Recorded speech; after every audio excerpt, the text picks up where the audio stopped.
یسوع کے زندہ اور بابرکت نام میں آپ سب کی سلامتی ہو. پلیز بیٹھیں سارے.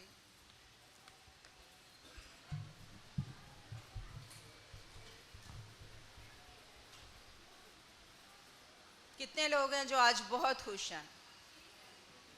ہالےلویا. کیونکہ آج کیا ہے؟ آج عید فصح ہے. فصح کا مطلب کیا ہے؟ کسی کو پتہ ہے؟ آج ہماری نجات کا دن ہے، چھٹکارے کا دن ہے. آج ہم اسی کے بارے میں جو ہے وہ سیکھیں گے. آج جیسے کہ ہم روزوں کے جو ہے وہ آخری ہفتہ میں جو ہے وہ داخل ہو چکے ہیں، اور روزوں کا جو آخری ہفتہ ہوتا ہے اس کو پیشن ویک بھی بولا جاتا ہے، اس کو ہولی ویک بھی بولا جاتا ہے، اور یسوع مسیح کا اس زمین پر کے اوپر جو ہے وہ آخری ہفتہ بھی بولا جاتا ہے. اور اگر ہم اسی دوران جب ہم عید فصح جو ہے وہ منا رہے ہوتے ہیں، تو جو یہودی قوم ہوتی ہے وہ ہم یسوع مسیح کے جی اٹھنے کو اور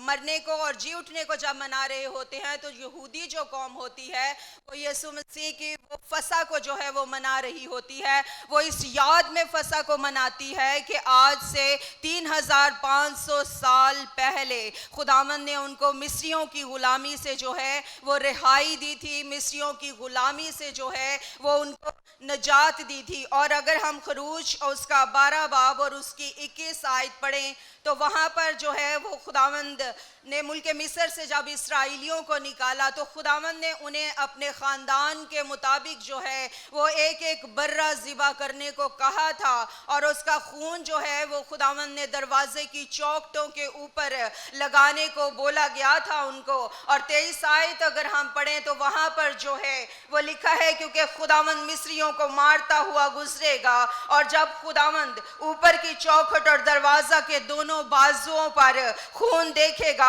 تو وہ اس دروازہ کو چھوڑ جائے گا، اور ہلاک کرنے والا تم کو مارنے کے لیے گھر کے اندر آنے نہ دے گا. ان آیتوں میں ہم دیکھتے ہیں کہ قوم بنی اسرائیل جو ہے وہ دروازوں کی چوکھٹوں کے اوپر خون لگانے کے وسیلہ سے جو ہے وہ بچ گئی تھی. اور اگر ہم یہودی تاریخ پڑھیں تو جو پہلوٹے بیٹے اور بیٹیاں ہیں جیوش قوم کے، وہ آج بھی عید فصح کے اوپر جو ہے وہ روزے رکھتے ہیں اور دعائیں کرتے ہیں خداوند سے کہ کس طرح 3500 سال پہلے خداوند نے اپنے زور بازو سے جو ہے وہ ان کو بچا لیا تھا. اور اسی طرح خداوند نے ان کو بولا تھا قوم بنی اسرائیل کو کہ فصح کا جو دن ہے وہ شام کے ٹائم فصح جو ہے وہ منائی جائے. اور عبرانی کیلنڈر کا پہلا جو مہینہ ہوتا ہے وہ نیسان کا مہینہ ہوتا ہے، اور خداوند نے کہا تھا کہ نیسان مہینے کی 14ویں تاریخ کو جو ہے وہ فصح کا برہ ذبح کرنا. اور خداوند نے کہا تھا کہ نسل در نسل میری یادگاری کے لیے ایسا ہی تم لوگ کرتے آنا، یعنی کہ ہر سال جو ہے وہ تمہاری نسل میں یہ چیز منتقل ہوتی چلی جائے، اور نسل در نسل جو ہے وہ تم لوگ عید فصح کو جو ہے وہ مناتے جانا. اور 3500 سالوں سے ہی جو یہودی قوم ہے وہ اس فصح کو مناتی ہوئی آئی ہے. اور جیسا کہ ہم جانتے ہیں یسوع مسیح جو کہ یہودی تھا، اس کے شاگرد جو ہیں وہ بھی یہودی تھے، اور اسی لیے اپنے دستور کے مطابق جو ہے وہ یسوع مسیح بھی اپنے شاگردوں کے ساتھ فصح کو منا رہا تھا. اور جس طرح قوم بنی اسرائیل جو ہے وہ دروازوں کی چوکھٹوں کے اوپر خون لگانے کے وسیلہ سے بچ گئی تھی، اسی طرح خداوند یسوع مسیح جو ہے وہ ان کو سمجھا رہا تھا کہ برہ کے خون لگانے کے وسیلہ سے ہی تم لوگ گناہوں سے اور موت سے تم لوگوں کو جو ہے وہ رہائی ملے گی، کیونکہ یسوع کے لہو میں ہی زندگی پائی جاتی ہے. اور اگر ہم لوکا اس کا 22 باب اور 7 سے 13 آیت پڑھیں، لوکا کی انجیل اس کا 22 باب اور 7 سے 13 آیت اگر ہم پڑھتے ہیں تو یہاں پر لکھا ہے، اور عید فطیر کا دن آیا جس میں فصح ذبح کرنا فرض تھا، اور یسوع نے پطرس اور یوحنا کو یہ کہہ کر بھیجا کہ ہمارے کھانے کے لیے فصح تیار کرو. انہوں نے اس سے کہا تو کہاں چاہتا ہے ہم تیار کریں۔ اس نے ان سے کہا دیکھو شہر میں داخل ہوتے ہی تمہیں ایک آدمی پانی کا گھڑا لیا ہوئے ملے گا، جس گھر میں وہ جائے اس کے پیچھے چلے جانا اور گھر کے مالک سے کہنا کہ استاد تجھ سے کہتا ہے وہ مہمان خانہ کہاں ہے جس میں میں اپنے شاگردوں کے ساتھ فسح کھاؤں، وہ تمہیں ایک بڑا بالا خانہ آراستہ کیا ہوا دکھائے گا، وہیں تیاری کرنا۔ انہوں نے جا کر جیسا اس نے ان سے کہا تھا ویسا ہی پایا اور فسح تیار کی۔ یہاں پر ہم ان آیتوں کے اندر اگر ہم دیکھیں تو خداوند نے فسح کو تیار کرنے کی ذمہ داری جو ہے وہ پطرس اور یوحنا کو دی تھی، اور خداوند نے ایک اسپیسیفک، یسوع مسیح نے ایک اسپیسیفک پہچان جو ہے وہ ان کو بتائی تھی کہ جس گھر کے اندر جو ہے وہ جس گھر میں داخل ہوتے تمہیں ایک شخص ملے پانی کا گھڑا لیے ہوئے، ایک پہچان خداوند یسوع مسیح نے جو ہے وہ ایک بتا دی تھی۔ اور بائبل اسکالرز جو ہیں وہ اس بات کو بتاتے ہیں کہ یہ آدمی کوئی اور نہیں تھا بلکہ یہ مرکز تھا جس نے مرکز کی انجیل لکھی ہے، کیونکہ وہ اپنی ماں کے ساتھ اکیلا ہی رہا کرتا تھا اور وہ گھر کے کاموں میں جو ہے وہ اپنی ماں کا ہاتھ بٹایا کرتا تھا۔ اور جب یسوع مسیح کے کہنے کے مطابق انہوں نے اس سے پوچھا کہ وہ بالا خانہ کہاں ہے جہاں پر کہ یسوع جو ہے وہ اپنے شاگردوں کے ساتھ آخری فسح جو ہے وہ منائے گا، تو اس نے جو ہے ایک بالا خانہ آراستہ جو ہے وہ ان کو دکھایا۔ تو میں آپ کو بتاتی چلوں کہ پہلے زمانہ میں جو بالا خانہ ہوئے کرتے تھے وہ کوئی چھوٹے سے بالا خانہ نہیں ہوا کرتے تھے، بلکہ یہ گیسٹ آف چیمبر جو بنے ہوئے ہوتے تھے یہ بہت ہی بڑے ہوتے تھے، اور لوگ یہاں پر کھانا بھی کھا سکتے تھے اور کھانا کھانے کے بعد جو ہے وہ آرام بھی کر سکتے تھے، وہاں پر سو بھی سکتے تھے۔ اور یہاں پر ہم دیکھتے ہیں کہ جب وہ بالا خانہ میں بیٹھے تھے تو خداوند یسوع مسیح نے جو ہے وہ ایک رسم کو جو ہے وہ وہاں پر انٹروڈیوس کروایا تھا اور کہا تھا کہ میری یادگاری کے لیے جو ہے یہی کیا کرو۔ اور آج جو ہے میں آپ کو فسح کی پلیٹ کے بارے میں بھی بتاتی چلوں کہ فسح کی پلیٹ کے اندر جو جوش لوگ جو ہیں آج بھی جو فسح مناتے ہیں اس پلیٹ کے اندر جو ہے وہ کون کون سی چیزیں وہ رکھتے ہیں۔ فسح کی پلیٹ کے اندر جو ہے سب سے جو مین ڈش ہوا کرتی تھی وہ روسٹڈ لیم ہوا کرتا تھا، وہ اس گوشت اور خون کو ظاہر کرتا تھا جو قوم بنی اسرائیل نے اپنے گھروں کی چوکٹوں پر لگایا تھا۔ پھر اس کے بعد کڑوا ساگ پات ہوا کرتا تھا، اور یہ کڑوا ساگ پات جو ہے یہ ان کی غلامی کو جو ہے وہ اس کی یاد میں جو ہے وہ کڑوا ساگ پات رکھتے تھے، ان کی غلامی کو جو ہے وہ ظاہر کرتے تھے۔ اور اس کے بعد جو ہے وہ کچھ ایپلز جو سیب جو ہیں وہ کاٹ کر اور اس کے اندر گریاں بادام مکس کر کے جو ہے وہ ایک پلیٹر تیار کرتے تھے، اور یہ اس بات کی علامت تھی کہ وہ اپنے کاموں سے جو ہے وہ تھک چکے ہیں، وہ چور چور ہو چکے ہیں، وہ ٹوٹ چکے ہیں۔ اور اس کے بعد جو ہے وہ نمک والا پانی، سالٹ کا واٹر جو ہے وہ رکھتے تھے، اور یہ سالٹی واٹر جو ہے یہ ان کے آنسوؤں کو ظاہر کرتا تھا جو انہوں نے مصر کی غلامی کے اندر جو ہے وہ بہائے تھے۔ اور اس کے بعد جو ہے 4 پیالے جو ہے وہ وہاں پر رکھے جاتے تھے ٹیبل پر، اور یہ 4 پیالے جو ہیں ان 4 وعدوں کو یاد دلاتے تھے جو خداوند نے خروج 6 باب اس کی 6 سے 7 آیت میں قوم بنی اسرائیل کے ساتھ کیے تھے کہ میں تم کو مصریوں کی غلامی سے نکال لاؤں گا،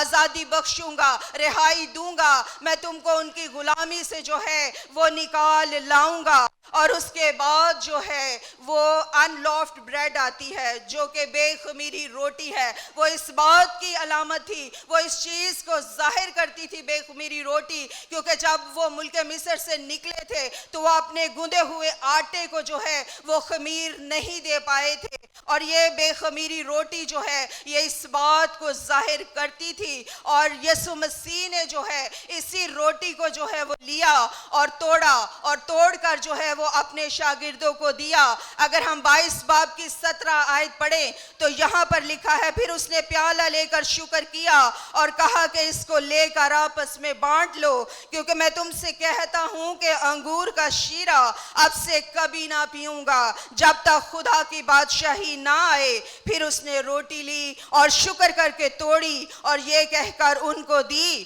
کہ یہ میرا بدن ہے جو تمہارے واسطے دیا جاتا ہے، میری یادگاری کے لیے یہی کیا کرو۔ اور اسی طرح کھانے کے بعد پیالہ یہ کہہ کر دیا کہ یہ پیالہ میرے اس خون میں نیا عہد ہے جو تمہارے واسطے بہایا جاتا ہے۔ تو یہ رسم جو تھی عشائے ربانی کی، یہ خداوند یسوع مسیح نے عید فصح پر جو ہے وہ اپنے شاگردوں کو انٹروڈیوس کروائی تھی۔ اب فصح کھانے کا جو طریقہ کار تھا وہ کرنتھیوں کی کتاب اور اس کا 11 باب اور 27 سے لے کر اگر ہم 31 آیت پڑھیں تو وہاں پر ایک طریقہ کار جو ہے وہ عشائے ربانی کو کھانے کا جو ہے وہ بتایا گیا تھا۔ اور پالوس رسول نے اس بات کو بتایا تھا کہ شامل ہونے سے پہلے اپنے آپ کو جانچ لینا، تبھی تم اس گوشت اور خون میں سے کھانا، کیونکہ جو کھاتے پیتے وقت خداوند کے بدن کو نہ پہچانے وہ اس کھانے پینے کے سبب سے جو ہے وہ سزا پائے گا۔ اور اسی سبب سے تمہیں بتیرے کمزور اور بیمار ہیں اور بہت سے سو بھی گئے۔ تو پرانے عہد نامے میں جو اسرائیلیوں کے لیے 40 سال تک من برسا کرتا تھا وہ یسوع مسیح کے بدن کی پیشن گوئی کے روپ میں تھا۔ اور جس طرح جب من گرتا تھا تو وہ پوری زمین کو جو ہے وہ کور کر لیا کرتا تھا، اور یہ اس بات کی علامت تھی کہ خداوند یسوع مسیح بھی جب اس دنیا میں آئے گا تو وہ اپنے خون سے پوری دنیا کو جو ہے وہ کور کر لے گا، ڈانک لے گا ان کو ان کے گناہوں سے جو ہے وہ ان کو نجات دے دے گا۔ اور جس طرح من جو برسا کرتا تھا اس کو کھانے کا ایک خاص طریقہ کار جو ہے وہ ہوا کرتا تھا، اس کو سب سے پہلے جو ہے وہ کچلا جاتا تھا اور پھر اس سے جو ہے وہ روٹی بنائی جاتی تھی۔ تو میرے عزیزو، یسوع مسیح کا بدن بھی پہلے کچلا گیا، صلیب کے اوپر توڑا گیا، اور پھر اس کے بعد ہم جو ہے اس کے روٹی میں جو ہے بدن میں جو ہے وہ شامل ہوتے ہیں، تبھی تو اس کا بدن جو ہے وہ ہم کھا سکتے ہیں۔ اور خداوند نے بنی اسرائیل کو ایک خاص مقدار میں بولا تھا، ایک کوانٹٹی خداوند نے ان کو بتائی تھی کہ کس طرح سے تم نے اس من کو جو ہے وہ جمع کرنا ہے، اور اگر وہ زیادہ مقدار میں اس من کو جمع کر لیا کرتے تھے تو وہ من جو ہے وہ سڑ جایا کرتا تھا، وہ جل جایا کرتا تھا، اس کو پھپھوندی لگ جایا کرتی تھی، اور اگر وہ جلا ہوا من جو ہے وہ کھا لیتے تو وہ ان کے لیے بیماری کا باعث بن سکتا تھا، وہ ان کو فوڈ پوائزن بھی کر سکتا تھا۔ اور دیکھیں آسمانی من جو ہے یہ آسمانی روٹی ہے۔ خداوند کے کلام میں لکھا ہے کہ انسان نے فرشتوں کی غذا کھائی اور یہ فرشتوں کی روٹی تھی، اور من کے اندر جو ہے یہودی کتابیں بتاتی ہیں کہ من کے اندر معجزانہ قوت جو ہے وہ پائی جاتی تھی۔ من کو کھانے سے اسرائیلیوں کے جسم کے اندر کوئی بھی بیماری نہیں ہوا کرتی تھی، وہ ان کے جسم کو روحانی اور جسمانی جو ہے وہ دونوں طاقتیں جو ہے وہ مہیا کرتی تھی۔ لیکن وہی من اگر وہ غلط طریقے سے کھاتے، خداوند کے بتائے ہوئے طریقے کے مطابق نہ کھاتے، تو وہی من جو ان کے لیے برکت کا باعث تھا، جو ان کو قوت دیتا تھا، جو ان کو تقویت دیتا تھا، وہی من ان کے لیے جو ہے وہ نقصان کا باعث بھی ہو سکتا تھا۔ اور اسی بات کو پالوس رسول جو ہے وہ بیان کر رہا تھا۔ یہاں پر لکھا ہے کہ جو کھاتے پیتے وقت دھیان نہیں رکھتا وہ اس کھانے پینے کے سبب سے جو ہے وہ سزا اپنے جسم پر لاتا ہے۔ یعنی کہ یسوع مسیح کا جسم جو ہے وہ ہمیں ہر طرح کی بیماریوں سے، تکلیفوں سے، پریشانیوں سے جو ہے وہ نجات دلاتا ہے، ہمیں مضبوط کرتا ہے، ہمیں ابلیسی منصوبوں سے جو ہے وہ بچاتا ہے۔ لیکن وہی جسم، وہی خون ہمارے لیے سزا کا باعث بھی بن سکتا ہے اگر ہم نامناسب طور پر جو ہے اس روٹی اور شیرے میں شامل ہوتے ہیں، کیونکہ یسوع مسیح کا خون جو ہے وہ اس قدر پاک ہے، اور ہم جو ہے وہ اس کی اہمیت کو بنا سمجھے ہی جب اس میں شامل ہو جاتے ہیں تو وہی لہو اور خون، وہی بدن اور خون جو ہے وہ ہمارے لیے نقصان کا باعث جو ہے وہ بھی بن سکتا ہے۔ کس طرح نامناسب طریقے سے گناہ کی حالت میں, زناکاری کی حالت میں, نشے کی حالت میں, ہر طرح کے جسمانی کام جس کے بائبل کے اندر جس کے بارے میں لکھا ہوا ہے کہ یہ کام نہیں کرنے ہیں, جب ہم وہی کام کرتے ہیں اور اس کے بعد شاعر بانی میں داخل ہو جاتے ہیں تو یہی شاعر بانی جو ہے پاک کلام میں لکھا ہے تو خداوند کی سزا جو ہے وہ ہمارے اوپر آتی ہے. دیکھیں بہت سارے لوگ وہ چرچ میں بھی آتے ہیں, وہ پورا ہفتہ جو ہے وہ الٹے سیدھے کام بھی کرتے ہیں, وہ جادو ٹونے بھی کرتے ہیں, وہ باباؤں کے پاس بھی جاتے ہیں, لیکن اس کے باوجود وہ آ کر جو ہے وہ چرچ میں وہ شاعر بانی میں بھی داخل ہو جاتے ہیں, شاعر بانی میں بھی شامل ہو جاتے ہیں. اور جب وہ ایسا کرتے ہیں تو وہی جو شاعر بانی برکت کا قوت کا باعث ہے, ابلیسی منصوبوں سے بچاتا ہے, وہی شاعر بانی ہمارے لیے جو ہے وہ نقصان کا باعث ہو سکتی ہے, کیونکہ خداوند کے کلام میں لکھا ہے کہ جو کھاتے پیتے وقت نہ پہچانے گا وہ اس کھاتے پینے سے جو ہے وہ سزا پائے گا, کیونکہ ہم ایک ساتھ جو ہے وہ شیاطین اور خداوند کے پیالے میں شریک نہیں ہو سکتے ہیں. اور یہی ساری باتیں جو ہیں یہ خداوند یسوع مسیح اپنے شاگردوں کو اس دن سکھا رہا تھا, بتا رہا تھا. یسوع مسیح اپنے شاگردوں کے ساتھ جو ہے جب سے وہ منیسٹری میں آیا تھا 3 سال سے فسح جو ہے وہ مناتا ہوا آیا تھا, لیکن اس فسح میں جو ہے وہ خاص بات تھی کہ یسوع مسیح جو ہے وہ اپنے بیٹے بیٹیوں کے لیے جو ہے وہ قربان ہونے جا رہا تھا, وہ ان کے گناہوں سے ان کو نجات دینے جا رہا تھا. آج سے 2000 سال پہلے ہمارے یسوع مسیح نے وہ کر دیا جو دنیا کا کوئی نبی, کوئی پیغمبر جو ہے, کوئی رہنما, کوئی لیڈر جو ہے وہ نہیں کر سکتا, لیکن میرے اور آپ کے یسوع مسیح نے میرے لیے اور آپ کے لیے جو ہے وہ جان دے دی اور ہمیں ہمارے گناہوں سے, غلطیوں سے, خطاؤں سے, کوتاہیوں سے جو ہے وہ بچا لیا. آج اس لاسٹ سپر کے موقع پر آخری فسح جب ہم آج منا رہے ہیں تو یہ فسح جو ہے ہمیں کن باتوں کی یاد دلاتی ہے. یہ یسوع مسیح نے جب جان دی تو یہ اس بات کی علامت تھی کہ وہ ہمیں جو ہے ہمارے گناہوں کا جو ہے وہ کفارہ ہو چکا ہے. ہم یسوع مسیح کی جان دینے کے وسیلہ سے ہے رہائی پا چکے ہیں, نجات پا چکے ہیں. یہ ہمیں یسوع مسیح کی فیلوشپ میں جو ہے وہ اور زیادہ آگے بڑھاتی چلی جاتی ہے, اور ہم جیسے کہ یسوع مسیح کے بھائی بہن ہیں ہمیں ایک دوسرے کے ساتھ جو ہے وہ یونائٹڈ کر دیتی ہے. دیکھیں اگر کسی قوم کا لیڈر مر جاتا ہے تو وہ قوم جو ہے وہ بکھر کر رہ جاتی ہے, وہ آرگنائزیشن جو ہے وہ بکھر کر رہ جاتی ہے, لیکن ہمارا لیڈر یسوع مسیح ناصری جب اس نے جان دی تو ہم سب کو جو ہے وہ ایک کر لیا, یونائٹڈ کر لیا. ہم جو جنٹائل نیشن سے تعلق رکھتے تھے, مختلف قوموں سے ہم لوگ جو آتے تھے, ہمیں اپنے بیٹے کے وسیلہ سے جو ہے وہ اس نے ایک کر لیا. یہ ہمیں ابدی زندگی کی روٹی جو ہے, یہ عید فسح جو ہے وہ ابدی زندگی کی روٹی کی یاد دلاتی ہے, کیونکہ یسوع مسیح کا بدن اور خون جو ہے اس میں زندگی پائی جاتی ہے, اور یہ ہمارے اندر یسوع مسیح کی گواہی کو پیدا کرتی ہے. یہ ہمیں یاد دلاتی ہے کہ ہم جو ہے وہ نجات یافتہ ہیں, ہم غلامی سے آزاد ہو چکے ہیں. اور جس طرح کلام میں لکھا ہے کہ جب تک میں نہ آؤں میری یادگاری کے لیے یہی کیا کرو, یہ ہمیں خداوند یسوع مسیح کی سیکنڈ کمنگ کو یاد دلاتی ہے. یہ ہمیں اس وعدے کو یاد دلاتی ہے جو رسولوں کے اعمال پہلے باب کی 10 سے 11 آیت میں لکھا ہے. اور اس وقت جب وہ آسمان کی طرف غور سے دیکھ رہے تھے,